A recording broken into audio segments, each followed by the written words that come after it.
అదే RTV app వార్తల్ని క్షణాల్లో చదివే అవకాశం ఉంటుంది. ఒక న్యూస్ పేపర్, ఒక టెలివిజన్ ఛానల్ మీ చేతుల్లో ఎప్పుడూ ఉంటాయి.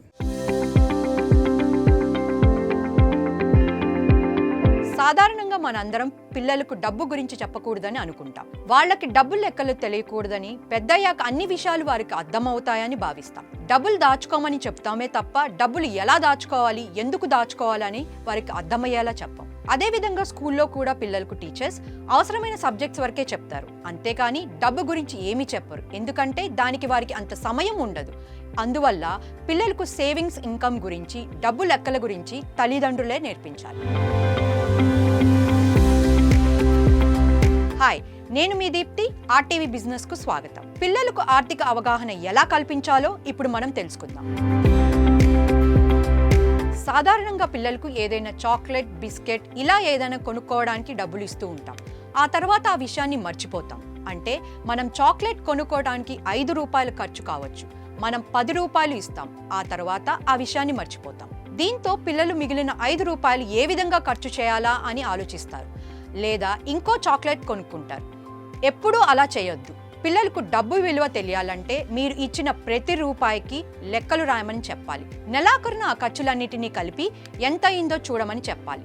ఇలా చేస్తే తాము చేస్తున్న ఖర్చుల మీద వారికి ఒక అవగాహన వస్తుంది. డబ్బు, పెట్టుబడులు, పొదుపు, వడ్డీ రేట్లు ఇలాంటి పదాలన్నీ పెద్దలకు తెలిసినవే. అయితే పిల్లలకు ఈ విషయాలన్నీ అర్థం కావు. కాబట్టి పిల్లలకు డబ్బు పాఠాలు విడమర్చి సులభంగా అర్థమయ్యేలా చెప్పాలి. ఎంత డబ్బు ఇచ్చారు, ఎంత ఖర్చు అయింది, ఎంత మిగిలింది లెక్కలు వేసి చెప్పమని చెప్పండి. పిల్లలకి స్కూల్లో కూడికలు, తీసివేతలు ఎలాగో అలవాటు కాబట్టి ఇబ్బంది లేకుండా నేర్చుకోగలరు. పిల్లలు సాధారణంగా సైకిల్ లాంటి వస్తువులు కొనిమ్మని అడుగుతారు. సైకిలే కదా, కొనిచ్చేస్తే పోలే అని అనుకుని వెంటనే కొనిచ్చేయకండి. సైకిల్ ధర 5,000 రూపాయలు అనుకోండి.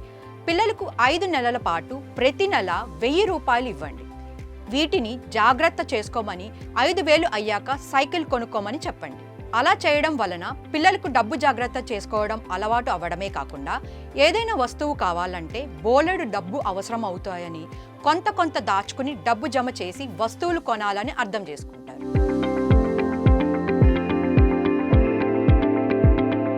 10 ఏళ్లు దాటిన పిల్లలను మీ వెంట బ్యాంకుకు తీసుకువెళ్ళండి. అక్కడ డబ్బు జమ చేయడం, విత్డ్రా చేయడం, అదేవిధంగా దానికి సంబంధించిన ఫామ్స్ ఫిల్ చేయడం చూపించండి. వారికి ఆ వయసు నుంచే బ్యాంకు వ్యవహారాలు అర్థమయ్యేలా చేయండి. అలాగే బ్యాంక్ అధికారులతో మాట్లాడి పిల్లల పేరు మీద అకౌంట్ ఓపెన్ చేయించి వారితోనే డబ్బులు విత్డ్రా చేయడం, డిపాజిట్ చేయడం లాంటివి చేయించండి.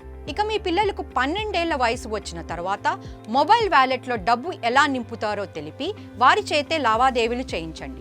వ్యాలెట్లో ఏ బిల్లులు చెల్లించొచ్చో వారికి తెలిపి వారితోనే ఆ బిల్లులు చెల్లించేలా చూడండి. దీనివల్ల వారికి ఇంటిని నడిపించేందుకు నెల ఎంత డబ్బు ఖర్చు అవుతుందో ఒక అవగాహన వస్తుంది. చివరిగా పిల్లలకు ఇన్ఫ్లేషన్ గురించి అర్థమయ్యేలా వివరించాలి. పోయిన సంవత్సరం వారికి కొనిచ్చిన బొమ్మ ఈ సంవత్సరం ఎంత ధర ఉండొచ్చో పోల్చి చూపించాలి. ఇలా ధర పెరగడం ఇన్ఫ్లేషన్ అని చెప్పాలి.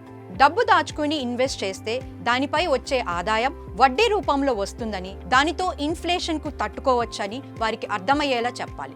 డబ్బును దాచుకోవడం అంటే 2 రోజులు దాచుకుని 3వ రోజు ఖర్చు పెట్టుకోవడం కాదని, ఎక్కువ కాలం పాటు డబ్బును దాచుకుంటే దానిపై వచ్చే ఆదాయం ఎక్కువగా ఉంటుందని వారికి అర్థమయ్యేలా చెప్పాలి. ఏదేమైనా డబ్బు లెక్కల అవగాహన పిల్లలకు చిన్నప్పటి నుంచే కలిగితే వారు ఆర్థిక క్రమశిక్షణ నేర్చుకుంటారు. కొంత వయసు వచ్చాక చదువు కోసం ఇంటికి దూరంగా ఉన్నా వారు జాగ్రత్తగా డబ్బు ఖర్చు చేసుకుని ఇబ్బందులు పడకుండా ముందుకు వెళ్తారు. అందువల్ల చిన్నతనం నుంచే పిల్లలకు డబ్బు యొక్క ఇంపార్టెన్స్ జాగ్రత్తగా నేర్పించాలి. పిల్లలకు ఆర్థిక విషయాల మీద అవగాహన కల్పించడం ఎంత ముఖ్యమో అర్థం చేసుకున్నారు కదా. మరో ఇంట్రెస్టింగ్ టాపిక్తో మళ్ళీ కలుద్దాం. అంతవరకు చూస్తూనే ఉండండి ఆర్టీవీ.